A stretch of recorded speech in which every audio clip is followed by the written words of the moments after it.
dizer à igreja que existe na Bíblia a oração secreta, a oração individual e a oração congregacional. Então, existe a oração na secretude do nosso quarto, na secretude da nossa individualidade e a oração sacerdotal.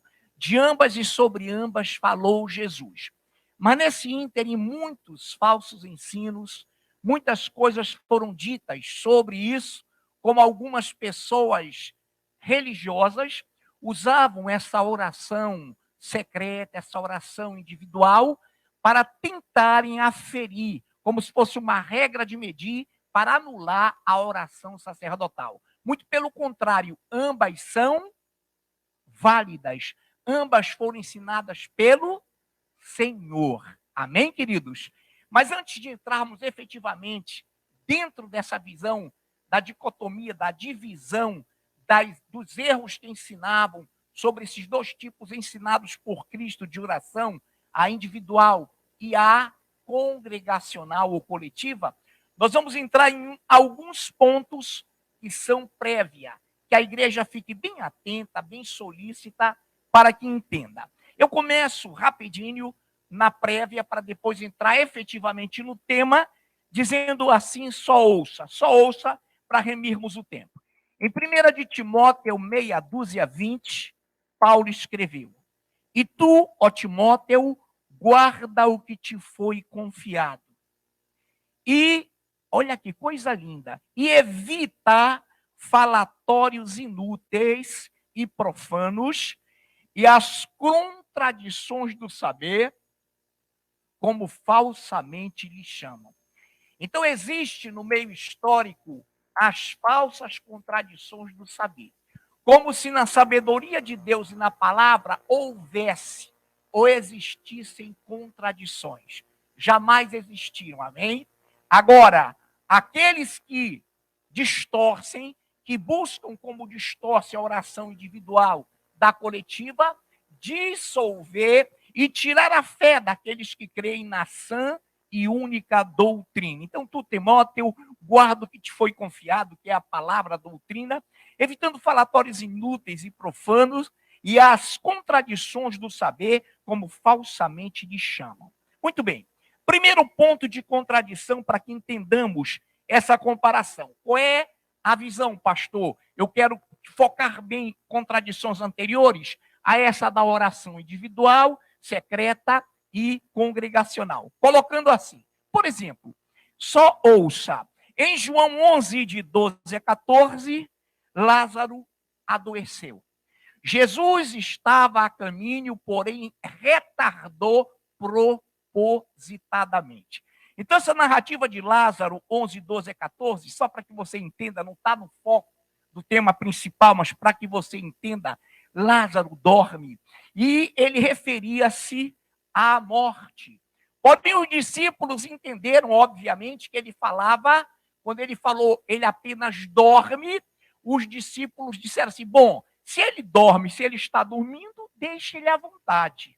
Mas aí a Bíblia diz no verso 14 assim, Jesus disse claramente, Lázaro morreu, no versículo 14. Por quê? Porque havia uma distinção, havia uma heresia de que no sono estava a morte. Não, quem dorme não morre, igreja. A Bíblia é clara e categórica, e isso aqui daria uma doutrina, mas nós estamos apenas pegando as questões controversas do falso saber. Então, Lázaro não estava dormindo fisicamente, mas tinha morrido mesmo físico e biologicamente estava morto. Então, existia essa dicotomia de um ensino que dizia que ao dormir você morria. Não, a tal ponto que Lázaro, preste bem atenção, a probabilidade é a seguinte, Lázaro e o rico que amava o dinheiro, não o Lázaro ressurreto, o Lázaro que era pedinte, que temia Deus, e o rico que amava o dinheiro, foram um para o céu, para o seio de Abraão, e outro para o inferno, obviamente o que amava o dinheiro. Então foi o próprio Jesus quem contou isso, e não é parábola, porque ele cita nomes, e em parábola não se citam nomes. Então ele citou claramente Lázaro. Então repare, a inseparabilidade do espírito da alma.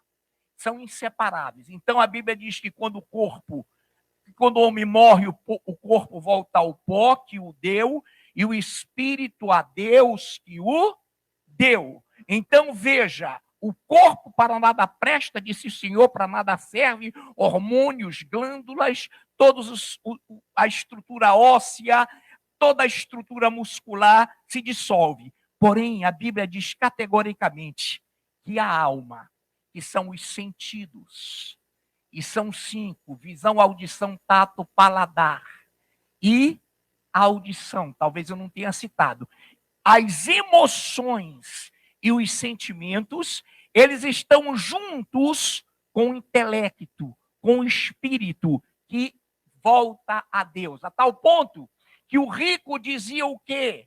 Pai Abraão, molhe a minha língua porque eu estou com sede. Ele não estava com a língua, irmão. Ele estava se referindo a um sentido da alma. Ele estava com sede. E por isso referiu-se à língua pela sua ignorância. A tal ponto que Paulo escreve que foi arrebatado ao terceiro céu, se no corpo ou fora do corpo, ele não sabia. Porque ele sentiu, ele viu, ele ouviu, e ele viu na sua intelectualidade a glória do terceiro céu. Então, há uma inseparabilidade entre a morte, ou o espírito e a alma, que são inseparáveis, e o corpo, que volta ao pó. Pela cremação, pelo afogamento, pelo sepultamento, ele volta ao pó, de qualquer maneira. E, então, diante desse ensinamento, é errôneo, é falso o ensino de dizer que no sono morto não morre não, amém? Qualquer susto, você pode acordar para beber água, acordar para urinar, você não está morto. Amém, queridos? Levaria uma doutrina isso? Levaria uma vasta doutrina, mas não é o caso. Nós não estamos aqui doutrinando, mas mostrando essa comparação de oração individual com coletiva e mostrando aqui a dicotomia. Sono e morte são diferentes. Muito bem. Nessa noite, preste bem atenção. Daí a afirmação de Jesus ter dito aos saduceus que não criam na ressurreição. Jesus disse a eles o quê? Errais por não conhecerdes as e nem o poder de Deus. Errais por não conhecerdes as Escrituras e nem o poder de Deus. Por isso que Paulo escreveu que a sua pregação não se voltava e não era presa a ensinamentos de homens, mas ao Espírito Santo de Deus, à sabedoria de Deus. Muito bem. A Bíblia não é, ou a Bíblia é a própria palavra de Deus. E Deus está contido na Bíblia, sim. Absolutamente. Deixa eu lhe dizer como surge esse falso ensino. A Bíblia é a palavra de Deus, é a própria revelação de Deus, e por isso contém os erros, acertos e pecados dos homens. Aí a Bíblia diz, em Deuteronômio 30, 11 a 14, sobre a Bíblia: não está nos céus, nem está no mar, pois esta palavra está muito perto de ti, na tua boca, no teu coração, para a cumprires. Aí corrobora com 2 Timóteo 3, de 16 a 17, que diz assim: toda a escritura é inspirada por Deus e útil para o ensino, para a repreensão, para a correção, para a educação na justiça. Então a palavra de Deus contém o Senhor. Ele é o autor das Escrituras. E o autor das Escrituras é o Espírito Santo de Deus. E a Bíblia diz em Romanos que quem não tem esse Espírito de Cristo, esse tal não é dele, que é o Espírito Santo de Deus. Muito bem. Continuando, para vermos essa distinção, em Tito 1,9, diz assim ao homem de Deus: apegado à palavra fiel. Apegado à palavra fiel. A palavra é que é fiel. Que é segundo a doutrina, de modo que tenha poder, tanto para exortar pelo reto caminho, ou pelo reto ensino, como para convencer os que o contradizem.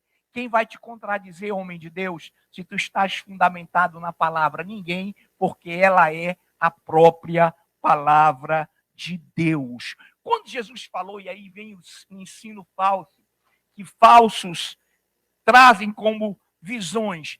Quando Jesus falou que se tudo que fosse narrar, e se fosse narrar sobre o que ele tinha realizado, fosse colocado, não haveria livros que coubessem. Em nenhum momento ele desfez a autoria da Bíblia. Ele só quis dizer que as atividades, as atitudes, tanto na terra como homem, quanto antes que ele se humanizasse, foram tantas que, se fossem gravadas, não teriam livros que contivessem essas realizações. Então, Jesus, e em João também é muito categórico quando ele fala que aqui, na palavra de Deus, onde o próprio Deus é revelado, está colocado que é necessário alimentemos para que vivamos e para que cresçamos. Amém, queridos? Simples, tremendamente assim. Diferença abismal entre o ser criado e o ser criador. Eu vou inverter. Diferença abismal entre o ser criador e o ser criado. O ser criador, sem princípio nem fim de existência, sem princípio nem fim de dias. E olha lá, quando ele fala para o nosso amado patriarca Jó, onde tu estás, lançava os fundamentos da terra, dízimo, se tens entendimento. Ele estava dizendo, Jó, tu nem existias. Quando eu fundamentava o cosmos, o planeta, a natureza, eu sequer havia ainda criado o homem. Depois, no decurso do discurso, sim, que ele traz alguns animais já do conhecimento de Jó. Mas nessa pergunta, onde estavas tu quando eu lançava os fundamentos do mundo? Dízimo, entendimento. Nesse momento, Jó recebe um impacto e entende algo. Eu sou limitado. Eu tenho um princípio de dias. Esse ser que me propôs, que fez essa aposta com Satanás, não tem princípio nem fim de existência. Esse Deus é glorioso, é maravilhoso. Ele está me perguntando onde eu, que sequer existia ainda, estava quando ele lançava os fundamentos da terra. E Jó se prostrou, e lá adiante ele vai dizer assim, eu te conhecia. Só de ouvir falar. Mas agora os meus olhos espirituais, os meus olhos perceptivos te veem. Eu me arrependo no pó e na cinza, porque ele sabia que estava diante de um Deus sobrenatural, todo-poderoso e glorioso. Por isso, amados do Senhor, nesta noite, ele e nós queremos entender que nos Salmos 39, ele fala por modo sobrenaturalmente maravilhoso, todos nós fomos criados. Aí sim, quando a nossa substância ainda era informe, estávamos sendo entretecidos no seio de nossa mãe, nem um dia sequer havia ainda, éramos informes, ele já nos conhecia, a partir daí sim, conhecia todos os nossos dias, conhece toda a nossa existência. E nessa noite sempre aprendamos algo, o que a Bíblia diz, que a igreja ouça a igreja o que o Espírito diz a elas. Ouve, igreja, o que o Espírito Santo te diz. Não sabedoria humana, não versões históricas, mas o que diz a palavra de Deus. Amém, amados? Então, nessa noite, adentremos diretamente, é uma palavra curta, é uma palavra breve, na dicotomia, na divisão, no que tange ao ensino entre a oração secreta individual, na secretude do quarto, e a oração congregacional. Todos entenderam? Amém. Então, que estejamos sempre atentos.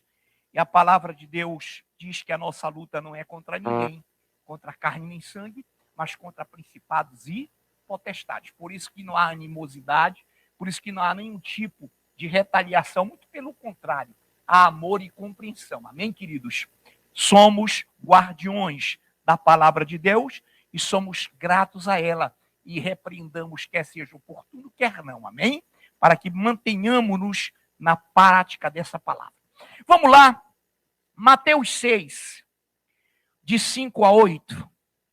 Eu leio Mateus 6, de 5 a 8, para trazer à baila essa questão que acabamos de ver, o ensino do mestre sobre a oração secreta. Ele está anulando a congregacional? Não. Ele está anulando a coletiva? Não. Vamos lá, então? Mateus meia dúzia, de 5 a 8 somente. E quando orardes, não sereis como os hipócritas, porque gostam de orar em pé, nas sinagogas e nos cantos das praças, para serem vistos dos homens. Em verdade vos digo que eles já receberam a recompensa. Tu, porém, quando orares, entra no teu quarto. O que é isso? Oração secreta, oração individual, oração privada. Tu, porém, quando orares, entra no teu quarto e, fechada a porta, orarás a teu pai que está em secreto. É um papo amigo, é um papo em secreto, é um papo de você para com Deus, de Deus para com você. E olha lá, e fechada a porta, orarás a teu pai que está em secreto, e teu pai que vem em secreto te recompensará. Te recompensará. E orando não useis de vãs repetições, como gentios, porque presumem que pelo fato de seu ou pelo seu muito falar serão ouvidos. Não vos assemelheis, pois, a eles, porque Deus, o vosso Pai, sabe o de que tendes necessidade antes que lhe peçais. Então vamos aqui por etapa, ou por etapas. Com quem Jesus está falando? E quando orardes, versículo 5, não sereis como os hipócritas. Então Jesus está falando com os seus discípulos, mas está dizendo a eles que não se comparem aos hipócritas, aos fingidos, aos religiosos. Não, vocês não são. Então, o que são hipócritas? Preste atenção. Os escribas e fariseus hipócritas, religiosos, tinham alguns costumes estranhos. Na sinagoga, orar de pé, nos cantos da praça, orar de pé, com as mãos erguidas. Em nenhum momento Deus está dizendo que não é para erguer as mãos no santuário. Muito pelo contrário, a Bíblia diz: erguei as mãos no santuário e bendizei ao Senhor, Criador dos céus e da terra. E do alto te abençoe o Senhor, Criador dos céus e da terra. Então, o que são hipócritas a quem Jesus está se referindo? Vou repetir o 5. E quando orardes, não sereis como os hipócritas, porque gostam de orar em pé nas sinagogas e nos cantos das praças, para serem vistos dos homens. Em verdade vos digo que eles já receberam a recompensa. Quem são esses hipócritas? Há uma descrição deles em Lucas 18:10, que diz assim: o fariseu, posto em pé, orava de si para si mesmo. A diferença é que na oração individual secreta, nós oramos ao Pai. Nós oramos ao Pai, que Ele faça a sua vontade e não a nossa. Amém? Na oração congregacional, nós oramos ao Pai, que nos abençoe e que alimente os nossos irmãos e que nos dê amor. Aqui não, olha lá. O fariseu, posto em pé, orava de si para si mesmo. Desta forma, ó Deus, graças te dou, porque não sou como os demais homens, roubadores, injustos e adúlteros, nem ainda como este publicano. Entraram na sinagoga o fariseu, que era um religioso hipócrita, e o publicano, que era um cobrador de impostos. E o publicano, então, levantou a mão e começou a orar bem alto, de si para si, dizendo para todo mundo ouvir que ele era justo e o publicano não. Orando de si para si mesmo. Então, oração não é justificativa. É amor, é comunhão, é pedido de perdão, é pedido de comunhão, é pedido para que Deus seja glorificado. Amém, queridos? Muito bem, então, Lucas 18:10 nos traz essa exata leitura maravilhosa. Então, no 7, eu vou distinguir aqui o 7, e orando, não useis de vãs repetições. O que é vã repetição? É a mesma coisa que tu dizeres, que eu dizer, não vou orar em vão, não vou repetir em vão. Então, houve e há um momento no meio religioso em que se preceitua que você repita 20 Pai Nossos, 30 Pai. Irmão, não adianta. Isso se torna uma vã repetição. E o Senhor já precavê e prevê que essa oração é secreta, é individual. Ele não ensinou para a congregação. Ele ensinou para o relacionamento individual seu com Deus. Então ele fala, e orando não useis de vãs repetições, estou lendo o 6:7 de Mateus, e orando não useis de vãs repetições como os gentios, porque presumem que pelo fato de muito falar, serão ouvidos. Então, queridos, está posta essa questão. Pastor, faça uma distinção. O que é, então, a oração congregacional? Eu vou ler alguns textos para nós fecharmos isso que o senhor está falando agora para a congregação. Vamos lá, então. Eu leio e você apenas ouve. Há uma profunda diferença entre a oração individual, na secretude do seu quarto, e na oração congregacional. Mateus 21:22. E tudo quanto pedirdes em oração crendo, recebereis. Tudo quanto pedirdes em coração, em oração, crendo, recebereis. Romanos 12:12. Regozijai-vos na esperança, sede pacientes na tribulação, na oração, perseverantes. Não para de orar, igreja. Não para de glorificar o teu Deus, porque a oração congregacional é um pré-requisito de adoração. Muito bem. Em 1 de Tessalonicenses 5:17, orai sem cessar. Isso não é repetir em vão, porque a oração que ele nos deu como padrão não é repetitiva. Aqui orai sem cessar, em espírito, em pensamento. Ah, pastor, agora eu vou dirigir. Pai, não, meu irmão, é aqui, ó, na mente, em louvor, em adoração. Senhor, obrigado por esse trânsito maravilhoso, atento para não bater o carro, viu? O crente fiel, ele é justo, ele é digno, ele é atento para não cometer besteiras. E aqui, ó, louvando, glorificando e orando ao Senhor. Orai sem cessar. Efésios 6:18. Com toda oração e súplica, orando em todo tempo no Espírito, e para isso vigiando com toda a perseverança e súplica por todos os santos, por toda a igreja, por todos os teus irmãos separados para adorarem a Deus. Isso é oração congregacional. Muito bem. E aqui nós continuamos, Colossenses 4:2, perseverai na oração, vigiando com, olha que coisa linda, com ações de graças. Persevere, não pare de orar e vigie com ações de graças. Hoje nós estamos vigiando, estamos orando, estamos. Daqui a pouco o ministério sobe, vamos glorificar e louvar junto com eles, como corpo, como organismo vivo, porque o Senhor diz em sua palavra, não me envergonharei do teu nome, e no meio dos meus irmãos glorificarei o teu nome, e no meio da igreja cantar-te-ei louvores. Ele está aqui conosco, aplaudamos a ele, porque ele está aqui nessa noite.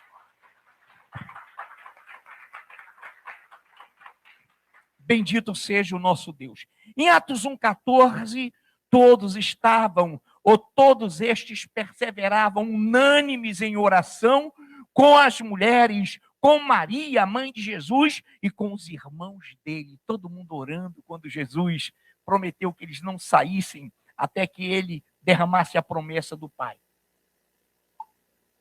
Agora, pastor, vamos lá. Vamos lá, queridos.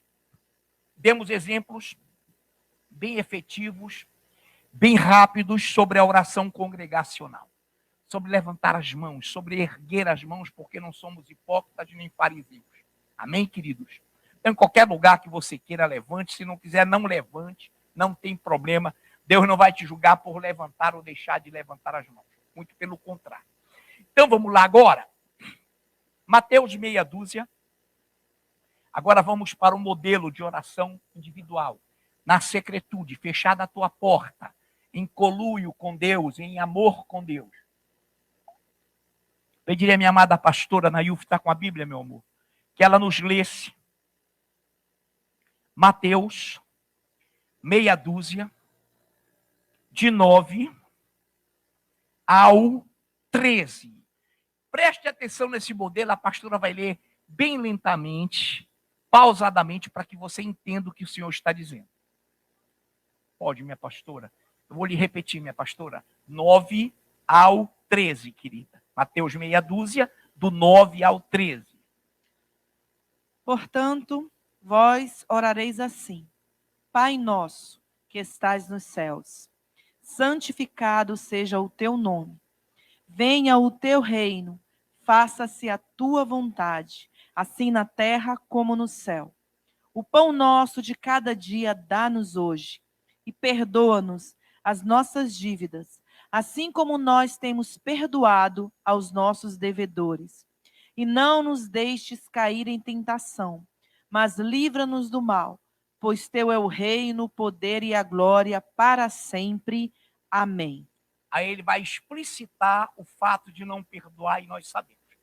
Queridos, em primeiro lugar, essa oração é na secretude, fechada a porta no teu quarto, individualmente tu para com Deus.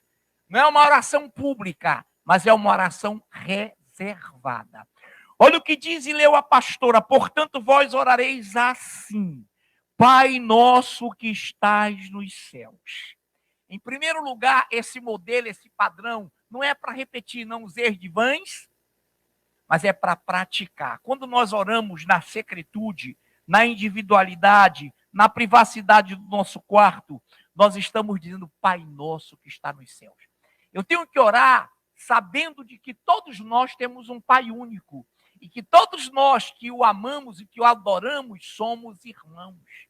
Então nós temos que orar a Ele, dizendo a Ele que nós reconhecemos que Ele é o Pai nosso, que está acima de toda a visão terrestre. Pai nosso que estás nos céus. Santificado seja o teu nome. O que é isso, Pai? Se depender de mim, da minha vida, eu santificarei o teu nome. Eu farei do teu nome santo. Agora, veja algo extraordinário, incrível.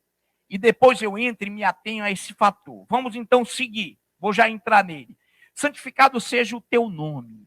Venha a nós o teu reino. Faça-se a tua vontade, assim na terra como no céu. Venha o teu reino. Você já percebeu que os religiosos fazem essa oração individual? Venha o teu reino. E não estão se preparando para a vinda do Senhor? E não estão nem sabendo que o reino de Deus está chegando? Venha a nós o teu reino. Quer dizer, é uma oração, irmãos, que é daqui para cá. Ó. Fala da... O que é vinda? O quê? Mas, meu irmão, você ora. Não, você reza. O que é rezar? Repetir. Você faz uma visão totalmente repetitiva. Venha a nós o teu reino, Pai nosso que está nos céus.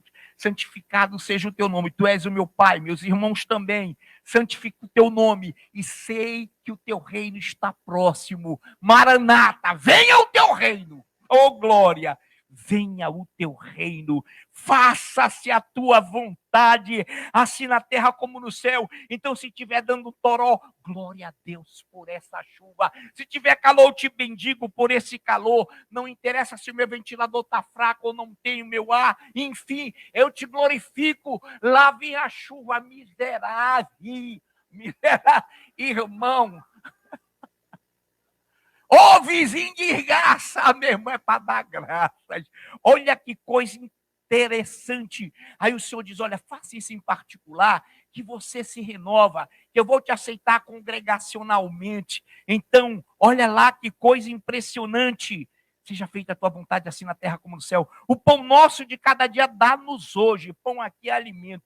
Pão aqui é comida, porque aquele lamuriante vai dizer: só pão, só pão, só pão. Não, irmão. Isso é comida. Agradeça pelo ovo, agradeça pelo arroz, pela farinha caroçuda, pela farinha não caroçuda. Se não tiver liquidificador, coma caroçuda. Se tiver, passe no liquidificador, que ela fica fininha. Se não gostar, não coma a farinha, mas seja feita a tua vontade.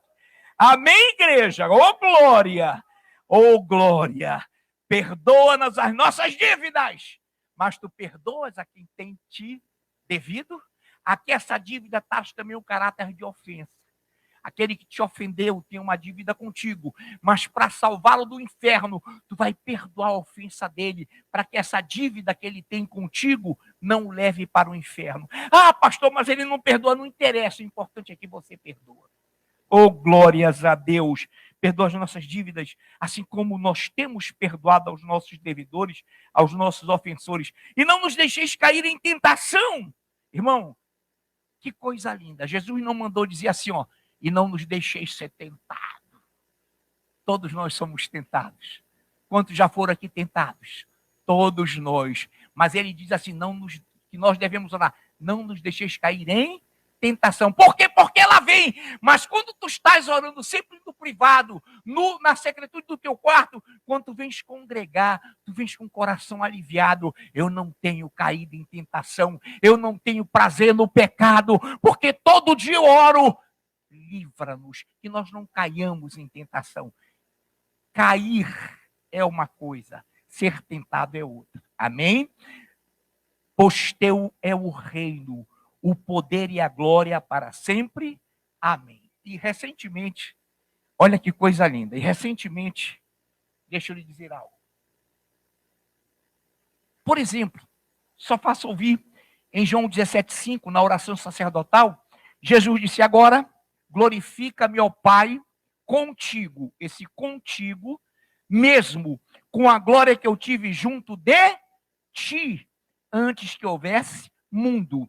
No João 17,6 ele diz, manifestei o teu nome aos homens que me deste do mundo. Eles eram teus. Repare, contigo, teu, ti, teu, teus. Pastor, por que você está falando isso? Os pronomes pessoais são eu, tu, ele. Nós, vós, eles. Então o Senhor está chamando o Deus Pai de tu. De tu.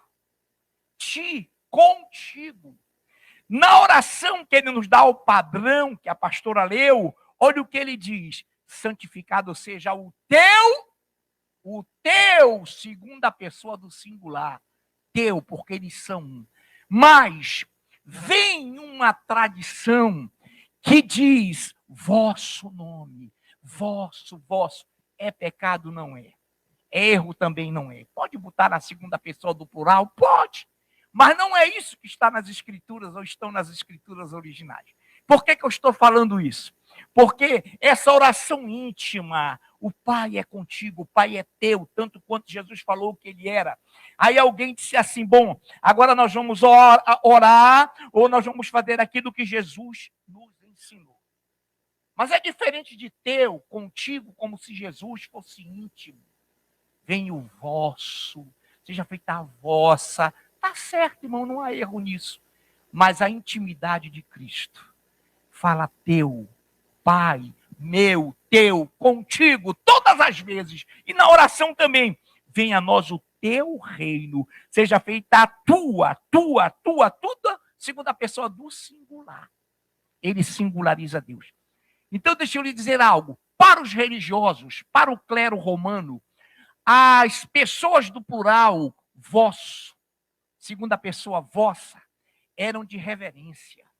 Traziam no seu bojo um Deus composto de três pessoas, vosso, e que seria um símbolo de respeito. E não é, os pronomes não trazem respeitabilidade, mas trazem referência. E o próprio Jesus falou, seja feita a tua vontade. Pai, eu entrego a ti o meu espírito. Pai, eu contigo mesmo. E agora glorifica meu Pai, contigo mesmo. Com a glória que eu tive junto de ti. Segunda pessoa do singular, antes que houvesse mundo. Então, querido, manifestei o teu nome que me deste para que o mundo, irmãos, soubesse, cresce que tu és o Senhor. Deixa eu lhe dizer algo.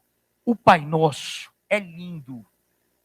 Eu oro todas as noites, em particular, no privado. minha esposa no particular, no privado. Como somos uma só carne, podemos fazer isso juntos. Porém, a nossa oração é diferente, e na hora que eu estou lá para querer dormir, eu invoco o meu Deus na secretude, no secreto. É lindo, é maravilhoso e me faz exercitar essa visão de não pecar, de não cair em tentação, de adorá-lo, de julgar meus irmãos como meus irmãos, sendo ele o nosso Pai, de que venha o reino dele. É um padrão, não é uma receita, não é uma reza, não é um ritual, é para viver, é para viver. Então, feito isso, posto isso, o que é que nós entendemos? Que o mestre ensinou a oração secreta, a oração individual, na secretude, no segredo do nosso quarto, e também nos ensinou a oração congregacional.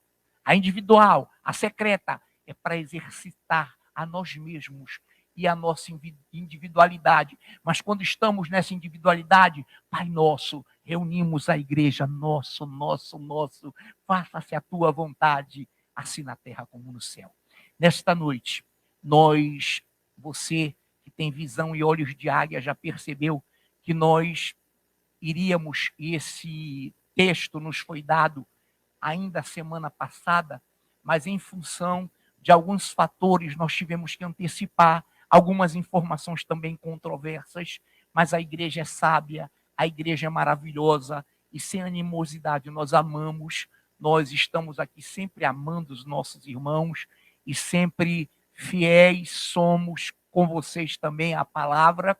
E nesta noite que aprendamos, mais uma vez, eu principalmente aprenda a orar individualmente, na secretude do nosso quarto, mas orarmos também em comunhão, em congregação, para que o Senhor sempre nos tenha em alta estima.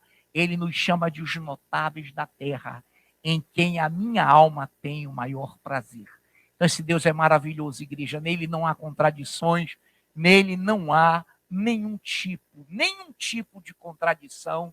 E quando nós pregamos na palavra, nós dizemos no que o Espírito diz, no que o Espírito fala, não em que sábios e fulanos e beltranos falam, mas no que o Espírito Santo. Ouvi, igreja, o que o Espírito Santo te diz. Que as igrejas ouçam o que o Espírito Santo diz a elas. Nessa noite, quantos podem aplaudir o Rei da Glória?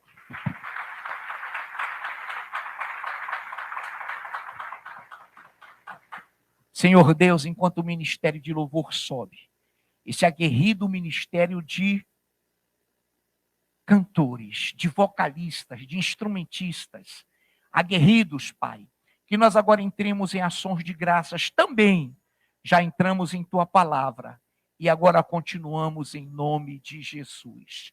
Amém e amém. Tia, já está com a sua arma, tia?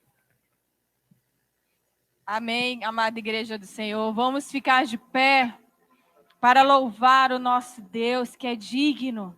E Ele está aqui essa noite, passeando entre nós, como o pastor ministrou, em congregação. Quando nós o louvamos, o adoramos, quando nós fazemos a nossa oração em congregação, o Senhor se faz presente, porque onde tem 2 ou 3, o Senhor, Ele está ali. E nós estamos aqui em congregação para louvá-lo essa noite, para adorá-lo, na nossa casa, no nosso individual, no nosso secreto. Que nós sempre possamos dizer: Pai, eu amo a Tua presença, eu amo a Tua casa. Tu, Jesus, é tudo que eu mais quero, Senhor. Não existe nada mais precioso do que a Tua presença, Senhor, do que estar diante de Ti, Senhor, no secreto, em adoração, em congregação. Nós amamos a Tua casa, nós amamos a Tua presença, Paizinho. Aleluia, Jesus. Tu és tudo que eu mais quero. O meu fôlego tu és. Em teus braços é o meu lugar. Estou aqui. Estou aqui. Oh, aleluia, Senhor. Pai, eu amo sua presença. Teu sorriso é vida em mim. Eu seguro em suas mãos. Confio em ti. Confio em Aleluia, ti. Senhor. Quero ir mais fundo, leva-me mais perto, onde eu te encontro, no lugar secreto, aos teus pés me rendo, pois a tua glória quero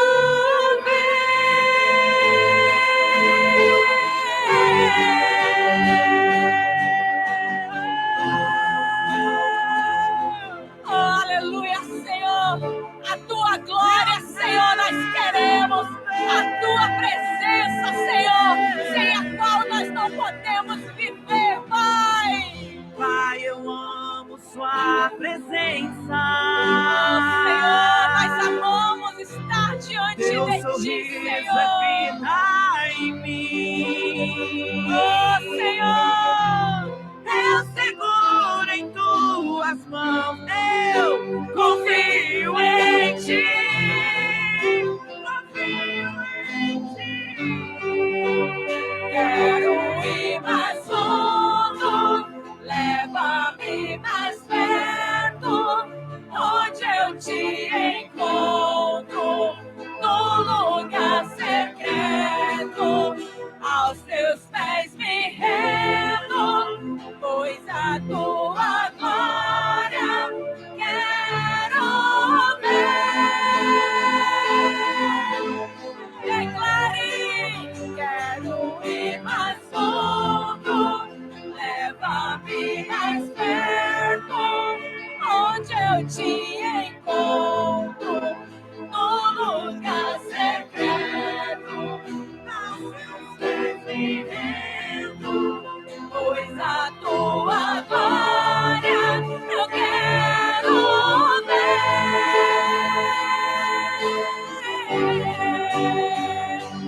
Tudo que eu mais quero é te ver.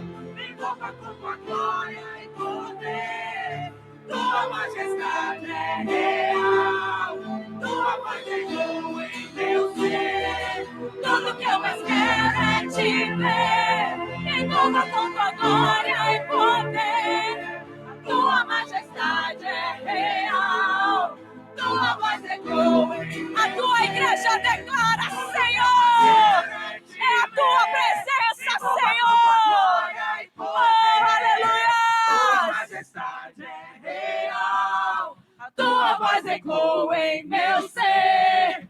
Tudo que eu mais quero é te ver. Me envolva com tua glória e poder. Tua majestade é real. Tua voz ecoa em meu ser. Leva-me mais perto, onde eu te encontro, no lugar secreto, aos teus pés me rendo, pois a tua glória eu quero ver. Peça isso do Senhor. Oh, Senhor, quero ir mais fundo, leva-me mais perto, onde eu te encontro, no lugar secreto, aos teus pés me rendo, pois a tua glória quero ver.